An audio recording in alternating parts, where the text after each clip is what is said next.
WhatsApp guys, welcome back again.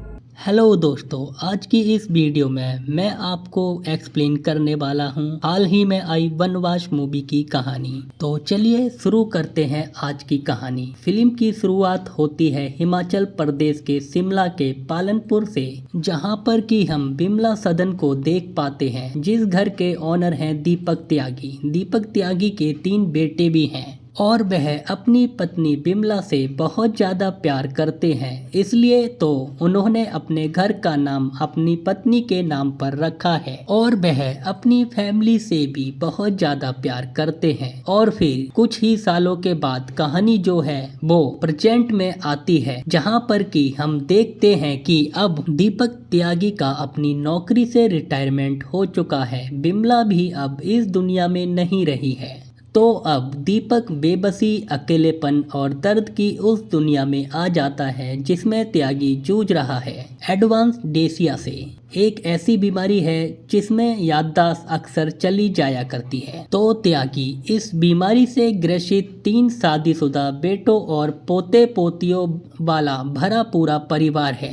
Retire होने के बाद हो गया है, वह अपनी पत्नी से बहुत ज्यादा प्यार करता था और यही वजह है कि वह पत्नी के नाम पर बनाए गए घर बिमला सदन को ट्रस्ट में तब्दील करना चाहता है, जिसमें समाज सेवा भी हो और पत्नी की यादें भी जिंदा रहें। लेकिन बेटे जो हैं वो ऊपर से उसे अपने पिता का ख्याल रखते हैं। बहुएं भी बहुत ज्यादा शातिर हैं और फिर एक दिन दीपक त्यागी के बेटे और उनकी बहुएं मिलकर प्लान करती हैं कि वह बनारस जाएंगे। यह प्लान बहुत जल्दबाजी में बना या फिर बहुत सोच समझकर बना, यह तो थोड़ी देर में आपको पता चल ही जाएगा। यह सभी लोग बनारस पहुंच जाते हैं, जहां पर कि सभी लोग बाबूजी का बहुत ज्यादा ख्याल रखते हैं। तो दीपक त्यागी की बीमारी कुछ ऐसी है कि जब उसकी याददाश्त जाती है तो वो अपने जवानी के दिनों में पहुंच जाते हैं, जब उनके बेटों की उम्र 11, 9 और 7 साल की हुआ करती थी। इतना ही नहीं, जब वो सारी चीजें भूल जाते हैं तो उन्हें सिर्फ इतना ही याद रहता है कि उनके 3 बेटे हैं और एक बिमला नाम की बीबी है। इसके अलावा वो सब कुछ भूल जाते हैं। तो त्यागी के बेटों ने इसी बात का फायदा उठाकर जब बनारस में बहुत ज्यादा भीड़ थी तो उन्होंने उनके बैग से सारे पहचान पत्र निकाल लिए और उनके बैग में कुछ पैसे रख दिए। वो तो उनकी बैग से दवाइयां भी निकालने वाले थे, लेकिन उनका छोटा बेटा छुटका, उसने उनके बैग में दवाइयां रख दी थी और बाद में यहाँ से वे लोग चुपचाप रवाना हो गए। त्यागी यहाँ पर उन्हें ढूंढता रहा कि आखिर उसके बेटे कहाँ गए, लेकिन उसे कुछ भी याद नहीं आ रहा था और थोड़ी देर में वह सारी चीजें भूलने लगे। और जब वो सारी चीजें भूल गए तो वो इस भीड़ में अपने 11, 9 और 7 साल के बच्चों को ढूंढने लगे। और तभी यहाँ पर एंट्री होती है बीरू वॉलंटियर की। मालूम चलता है कि बीरू जो है वो एक छटा हुआ बदमाश तो है, साथ ही वो पैसा चुराने में भी एक्सपर्ट है। जवान भी थोड़ी खराब है, लेकिन इसी तरह से चोरियां करके उसका पालन पोषण चल रहा है। और फिर थोड़ी देर बाद ही उसकी मुलाकात होती है त्यागी जी से। त्यागी यहाँ पर बीरू को बताते हैं कि उनके बेटे जो हैं वो गुम हो चुके हैं। उनके नाम सोमू, बबलू और छुटका 11, 9 और 7 साल की उम्र है। और बातों ही बातों में यहाँ पर बीरू ने त्यागी जी के बैग में बहुत सारे रुपए देख लिए थे, जो कि उनके बेटों ने उनके बैग में छोड़ दिए थे। इस चीज का फायदा उठाकर यहाँ पर बीरू ने उनके बैग से सारे पैसे निकाल लिए, जिसके बाद त्यागी जी पहुँचते हैं पुलिस स्टेशन अपने बच्चों को ढूंढते हुए। लेकिन उन्हें तो कुछ भी याद नहीं है। पुलिस वाले यहाँ पर त्यागी जी से उनके घर का पता, नाम वगैरह सारी चीजें पूछने की कोशिश करते हैं, तब भी कुछ नहीं मालूम चलता है। साथ ही एक बात और मालूम चलती है कि आधार कार्ड का बायोमेट्रिक अपडेट ना होने के कारण उनके बारे में पता नहीं चल पा रहा है। और साथ ही एक बात और मालूम चलती है कि त्यागी जी को हिस्ट्री और पॉलिटिक्स की अच्छी खासी नॉलेज है, जिसकी वजह से वो पुलिस को पुलिस का ही मतलब बता रहे थे। और फिर थोड़ी देर के बाद ही पुलिस स्टेशन में बीरू वॉलंटियर आ जाता है, जो कि छोटू के साथ अपने दोस्त को छुड़वाने आया था। वो पुलिस वालों को कुछ पैसे देता है, लेकिन पुलिस वाले यहाँ पर उसके दोस्त को छोड़ने के लिए पैसे नहीं बल्कि कहते हैं कि मुझे इस बुड्ढे से छुटकारा चाहिए। यह बुड्ढा जहाँ जाना चाहता है, इसे अगर तूने वहाँ छोड़ दिया तो मैं तेरे दोस्त को अभी छोड़ दूंगा। यहाँ पर बीरू वॉलंटियर वादा करता है कि यह जहाँ जाना चाहता है मैं उसे वहाँ छोड़कर आऊंगा। बदले में बीरू के दोस्त को जेल से छोड़ दिया जाता है। बीरू यहाँ डर रहा था कि शायद बुड्ढे को यह पता चल गया है कि मैंने उसके पैसे चुराए हैं, लेकिन उसकी याददाश्त तो अक्सर चली जाया करती है। तो यहाँ पर बीरू को पता चलता है कि वो पूरी तरह से सेफ है। दूसरी तरफ हम देखते हैं कि त्यागी के बेटों ने वहाँ त्यागी जी का अंतिम संस्कार कर दिया है। और यहाँ पर कहानी भी बना ली है कि जब वह बनारस गए थे तो वहाँ त्यागी जी गंगा नदी में डूबकर मर गए हैं। यहाँ पर सारे के सारे बेटे और बहुएं जो हैं वो मगरमच्छ के सिर्फ और सिर्फ आंसू बहा रहे थे। वो इसलिए क्योंकि उन्हें यह घर बेचना है और बदले में जो पैसे आएंगे वो आपस में ही बांट लेंगे।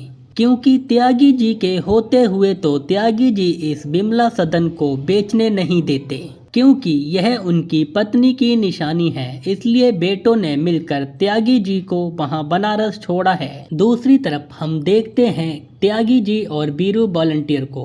बीरू वॉलंटियर यहाँ पर त्यागी जी से पूछने की कोशिश करता है कि आखिर वो किस जगह का है, ताकि वो उसे उस जगह पर छोड़कर आ जाए। लेकिन त्यागी जी तो अपने बच्चों को ढूंढने में बिजी थे। तब बीरू यहाँ थोड़ा सा गुस्सा हो जाता है और त्यागी जी को वो बताने की कोशिश कर रहा था कि तुम्हारे बच्चों ने ही तुम्हें यहाँ पर छोड़ दिया है। जिन बच्चों को तुम ढूंढने की कोशिश कर रहे हो उन्होंने ही तुम्हें यहाँ पर अनाथ करके छोड़ दिया है और वनवास दे गए हैं। यह सुनने के बाद त्यागी जी यहाँ बीरू को एक थप्पड़ मार देते हैं। तब त्यागी कहता है कि उसके बेटे ऐसा नहीं कर सकते और ऐसा बोल भी कौन रहा है जिसका कोई परिवार नहीं है। लेकिन बीरू कहता है कि तेरे जैसी फैमिली होने से अच्छा है कि कोई फैमिली ही ना हो।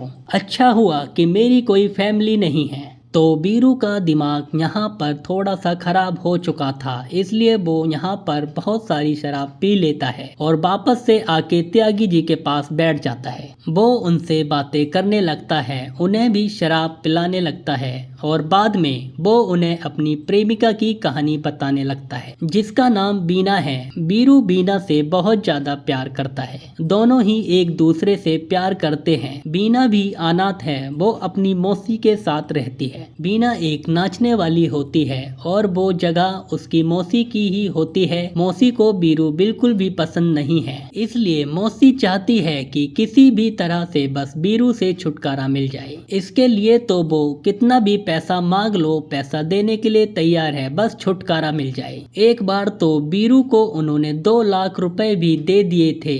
बीना से अब पूरी तरह से दूर रहेगा। बीरू ने पैसे भी ले लिए थे, लेकिन अगले ही पल वो दोनों साथ में रहने लगते हैं। अब बीरू त्यागी जी को भी उस जगह पर ले जाता है जहाँ पर डांस वगैरह चल रहा था। वो जगह मौसी की ही है और यहाँ पर त्यागी जी ने भी शराब पी रखी थी, इसलिए वो यहाँ बेहोश हो जाते हैं। अगले दिन उन्हें डॉक्टर को दिखाया जाता है और डॉक्टर को यह बात तो मालूम चल ही जाती है कि उन्हें दिमागी प्रॉब्लम है और उनकी याददाश्त भी जा चुकी है। उन्हें डेमेंशिया भी है, इसलिए आसानी से उनकी याददाश्त वापस तो नहीं आ सकती है, इसलिए वह बहुत ज्यादा चिड़चिड़े हैं। यहाँ पर बीरू उन्हें संभालता है और उनसे कहता है कि मैं तुम्हें घर छोड़कर आऊंगा, क्योंकि त्यागी जी यहाँ पर बहुत ज्यादा उदास होकर और बहुत ज्यादा गिड़गिड़ा रहे थे कि उसे बस किसी भी हालत में अपने घर जाना है। यहाँ बीरू उनसे वादा करता है कि वो जल्द से जल्द उन्हें उनके घर छोड़ आएगा। तभी यहाँ पर पुलिस भी आ जाती है और पुलिस तो पहले से ही त्यागी जी से परेशान है। और जिस बार में त्यागी जी बेहोश हुए थे वो जगह जो है वो मौसी की है, तो यहाँ मौसी के ऊपर झूठे आरोप लग रहे थे कि नए कस्टमर को बढ़ाने के लिए और दारू पिलाने के लिए उन्होंने ऐसा काम किया था। इसी वजह से त्यागी जी का यह हाल हुआ है। तो अब त्यागी जी को तुम्हें अपने पास ही रखना होगा। यह सुनकर मौसी को बहुत बुरा लगा, आखिर इस बुड्ढे को वह अपने पास कैसे रख सकती है। इसीलिए वो बीरू से कहती है कि अगर तू इस बुड्ढे को इसके घर पर छोड़कर आ जाता है जहाँ पर कि वो जाना चाहता है, तो मैं तेरी शादी वीना से करा दूंगी। और अगर वो यह नहीं कर पाता है तो समझ लेना कि तेरी शादी वीना से कभी होने ही नहीं वाली है। जिस पर बीरू भी फटाफट हाँ बोल देता है और फिर बीरू अपने दोस्त टिंकू को त्यागी जी को सौंप देता है। वो उन्हें दरअसल में एक बस में बिठा लेते हैं जहां पर कि टिंकू उन्हें विशाखापट्टनम के एक आश्रम में छोड़ने आने वाला था और वापस मौसी के पास आकर बोल देता कि उन्हें वो उनके घर छोड़ आया है। त्यागी जी को बस में बिठाने के बाद मौसी के पास बीरू आता है और बीरू उनसे कहता है कि अब तो बीना से उसकी शादी करा दीजिए क्योंकि मैं उस बुड्ढे को उसके घर पर छोड़कर आ गया हूँ। तभी यहाँ पर बीना आती है और बीना यहाँ बीरू से कहती है कि जितना बुरा तो त्यागी जी के बच्चों ने उनके साथ नहीं किया होगा, इतना बुरा तूने उसके साथ कर दिया, क्योंकि टिंकू उन्हें किडनी रैकेट के पास छोड़ आया है और अब वो उनके शरीर से उनके अंग निकाल देंगे और किडनी समेत सारे ऑर्गन्स भी निकाल लेंगे। यह सुनने के बाद बीरू को बहुत ज्यादा बुरा लगता है। वो तुरंत ही उस जगह पर पहुंचता है जहां पर कि बहुत सारे लोग यही काम करते हैं। वो यहां पर फाइट करता है और बहुत सारे लोगों को बचा भी लेता है। यहीं पर त्यागी जी भी मौजूद थे। कुछ देर बाद यहां पर पुलिस भी आ जाती है और मालूम चलता है कि बीरू ने बहुत सारे लोगों की जान बचाई है और 3 लोगों के सब मिले हैं जिनके किडनी और सारे ऑर्गन्स निकाल लिए गए हैं। यह देखते हुए पुलिस यहाँ बीरू को 50,000 रुपए देती है और 1-2 लाख रुपए और भी देने वाले थे। बीरू को यह देखकर काफी अच्छा लगा, लेकिन वह तुरंत ही त्यागी जी के पास जाता है और अब वो उनसे वादा करता है कि चाहे कुछ भी हो जाए मैं तुम्हें तुम्हारे घर छोड़कर आऊंगा। और जो बीरू को 50,000 रुपए मिले थे वह 50,000 रुपए भी त्यागी जी को दे देता है। और अब बीरू और उसके दोस्तों का सिर्फ एक ही काम है कि किसी भी तरह से वह त्यागी जी के बारे में पता करें, उसकी फैमिली के बारे में पता करें कि वह कहां पर रहती है। यह पता करें क्योंकि याददाश्त जाने के बाद त्यागी जी का जो माइंड है वो पूरी तरह से बच्चों के जैसा हो चुका है। दूसरी तरफ हम देखते हैं कि त्यागी जी के बेटे के घर पर एक आदमी आता है और वो आदमी त्यागी जी के बेटों को बताता है कि त्यागी जी की 40 करोड़ की जमीन भी है। दरअसल में वो जमीन पहले नाना के नाम पर थी, लेकिन अब वो त्यागी जी के नाम पर है और अब वो 40 करोड़ भी आपको ही मिलने वाले हैं। अगर वो त्यागी जी का मृत्यु प्रमाण पत्र हमारे पास जमा कर दें तो यह 40 करोड़ भी आपको मिल जाएंगे। लेकिन बेटे चाह रहे हैं कि अब त्यागी जी मतलब कि बाबूजी को भी घर आ जाना चाहिए, क्योंकि इतना सारा पैसा जो है मिलने वाला है, तो फिर बाबूजी वहां पर आखिर क्यों रहेंगे। लेकिन थोड़ी देर के बाद वो बदल जाते हैं। उनका अब मानना यह है कि अगर बाबूजी को हमने यहाँ पर लेकर आए तो लोग तरह तरह की बातें बनाएंगे कि हम लोग बाबूजी को वहाँ पर अकेला छोड़कर आ गए और यहाँ पर आकर कहानियां बना दी। इससे अच्छा तो यह है कि हम एक डेथ सर्टिफिकेट बनवा लें और उसे जमा करवा दें, क्योंकि बाबूजी तो अब यहाँ आने से रहे। दूसरी तरफ हम देखते हैं कि बीरू को त्यागी जी के बैग से एक डायरी मिलती है। उसमें कुछ कविताएं लिखी हुई थी और वो कविताएं बिमला जी को समर्पित थी, जो कि उनकी बीबी थी। जब बीरू 2 लाइनें पढ़ता है तो आगे की सारी लाइन जो है वो त्यागी जी बोलने लगते हैं और फिर यहाँ पर त्यागी जी को सारी कविता याद आ जाती है। वो सारी कविताएं दोहराने लगते हैं। त्यागी जी बता रहे थे कि वह किस तरह से बिमला जी के साथ वहाँ पर घूमते थे, वनीला आइसक्रीम खाया करते थे और उन्होंने मनाली में बहुत एंजॉय किया। मतलब कि यह सुनकर तो उन्हें मालूम चल गया था कि अब उन्हें मनाली जाना पड़ेगा, क्योंकि त्यागी जी मनाली के हैं। तो बीरू त्यागी जी और बाकी साथियों को लेकर मनाली पहुंच जाता है। लेकिन तभी त्यागी जी के बेटे यहाँ बाबूजी को देख लेते हैं। लेकिन यहाँ पर त्यागी जी के बेटे उन्हें अनदेखा कर देते हैं। वो इसलिए कि क्योंकि अब उन्होंने डेथ सर्टिफिकेट बनवा लिया था और अब अगर वह त्यागी जी को घर लेकर आ गए तो लोग तरह तरह की बातें बनाएंगे। तो मनाली पहुंचने के बाद त्यागी जी को कुछ चीजें याद तो आ रही थी, लेकिन वह बीरू और उसके लोगों को कुछ बता नहीं पा रहे थे। उन्हें बस बिमला और अपनी यादें आ रही थी कि वो किस जगह पर घूमा करते थे। बीरू ने काफी कोशिश की कि वो वहाँ पर त्यागी जी के बारे में पता करे। जगह जगह पर उन्होंने बिमला सदन के बारे में पूछा, लेकिन उन्हें कहीं से भी कुछ पता नहीं चला। और एक तो सबसे बड़ी प्रॉब्लम यह है कि त्यागी जी नई मेमोरी नहीं बना पा रहे थे, जिस वजह से वो पल पल पर सारी चीजें भूलते जा रहे थे। यहाँ तक कि वो बीरू और बीना को भी भूल चुके थे। और त्यागी जी यहाँ बीरू को धक्का दे देते हैं, जिस वजह से उसकी जान जाते जाते बचती है। उसे गुस्सा आ जाता है, इसलिए वह यहाँ से जाने लगता है। तो त्यागी जी भी यहाँ से जाने लगते हैं। लेकिन तभी यहाँ पर लैंड स्लाइड होने लगता है और उस लैंड स्लाइड की चपेट में त्यागी जी और छोटू आ जाते हैं। छोटू जो है वो पहाड़ के नीचे दब जाता है, लेकिन त्यागी जी जो है पूरी तरह से सुरक्षित थे। मालूम चलता है कि त्यागी जी को काफी अच्छी नॉलेज है। जिस जगह पर छोटू दबा हुआ था वो यहाँ पर कहते हैं कि हवा, पानी और कम्युनिकेशन किसी भी तरह से नहीं रुकना चाहिए। हमें किसी भी तरह से एनडीआरएफ को कॉल करना होगा। वो तुरंत ही एनडीआरएफ को कॉल करके यहाँ पर बुला लेते हैं और छोटू को बहुत ही आसानी से बचा लिया जाता है। तो अब कहीं ना कहीं त्यागी जी को बहुत सारी चीजें याद आने लगी थी। एनडीआरएफ के जो ऑफिसर थे वो भी त्यागी जी को अपने गुरु के रूप में मानते थे।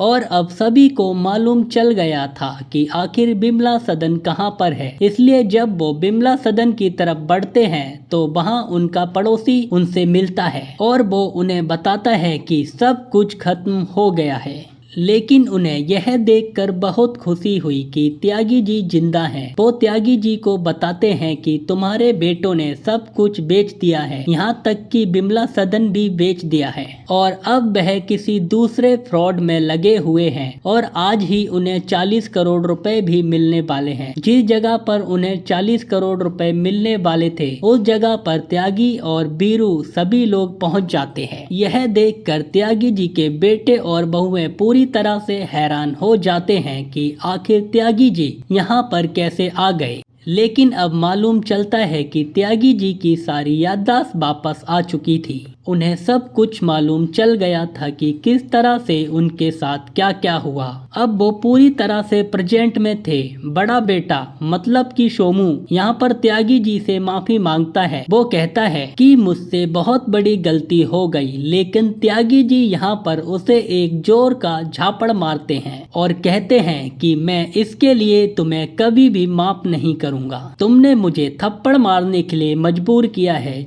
जो तुम लोगों ने किया है ना वो कोई भी नहीं करता है। त्यागी जी का दिल पूरी तरह से टूट गया। वो एक खुले मैदान में जाते हैं और वहाँ पर खुद का ही पिंडदान करने लगते हैं। वो भी स्वयं के ही द्वारा और बाद में बहुत रोते भी हैं। जब यहाँ पर बीरू आता है तो वो उससे कहते हैं कि उसका कोई नहीं है, इसलिए अब अपने ही द्वारा अपना ही पिंडदान कर लिया है। लेकिन बीरू उनसे कहता है कि तुम मुझे बेटा बोलते हो और मैं तुम्हें बाबा बुलाता हूँ, इसका मतलब मैं तुम्हारा बेटा हुआ ना। तुम्हें कोई हक नहीं कि तुम अपना खुद का पिंडदान करो। मैं तुम्हारा पिंडदान मणिकर्णिका घाट पर करूँगा और जब तुम मरोगे ना तुम्हारे सामने वनीला आइसक्रीम रखूंगा। यह सुनकर यहाँ पर त्यागी जी कहते हैं, और मैं कौवा बनकर आकर सब खा जाऊंगा। यह सुनकर दोनों ही हंसने लगे। दोनों एक दूसरे के गले लग जाते हैं और खूब हंसने लगते हैं। लेकिन यहीं पर त्यागी जी की जान चली जाती है। यह देखकर बीरू बहुत ज्यादा रोता है, क्योंकि वो उन्हें सचमुच ही बाबा की तरह मानने लगता है। फिल्म के आखिर में बीरू यहाँ त्यागी जी का अंतिम संस्कार मणिकर्णिका घाट पर करता है। उनका पिंडदान भी करता है, जैसा कि उसने कहा था। और आखिर में बीरू उनसे यह भी कहता है कि तुम्हें किसी भी हालत में बिमला सदन चाहिए था तो यह समझ लीजिए कि मेरे ऊपर पितृ ऋण है। मैं तुम्हें किसी भी हालत में बिमला सदन दिलवा कर रहूंगा, उसे खरीद कर रहूंगा। तो दोस्तों, आज की ये कहानी यहीं पर खत्म होती है। जल्द ही मिलते हैं अगली वीडियो में। अगर वीडियो अच्छा लगा हो तो चैनल को लाइक, शेयर और सब्सक्राइब जरूर करें।